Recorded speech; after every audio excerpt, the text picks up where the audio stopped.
ఆ దేవుడు లేడు, సృష్టి చెయ్యలేదు, ఈ సృష్టి దానికదే పుట్టిందన్నావు. శ్రమశక్తి ఉంటే బ్రతకొచ్చన్నావు, పండించే రైతులకే జై కొట్టన్నావు. దేవుని ప్రకటిస్తుంటే వద్దంటున్నావు, క్షమించే దేవుడంటే దూషిస్తున్నావు. నలుదిక్కులు అరికడిగే గదిలోనే నిన్ను పెడితే ఆ దేవుని ఉగ్రత నీ భయపడవా?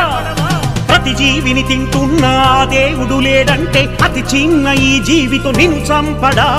మారిపోతే ఆ దేవుడు క్షమించడా? మారనంటే మరణాలేగా. నీతిమంతులే 10 మంది ఉన్నా ఆ పట్టణం కాపాడడా?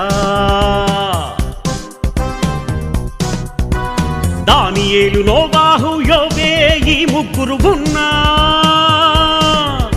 ఆ దేశాన్ని కాపాడడా?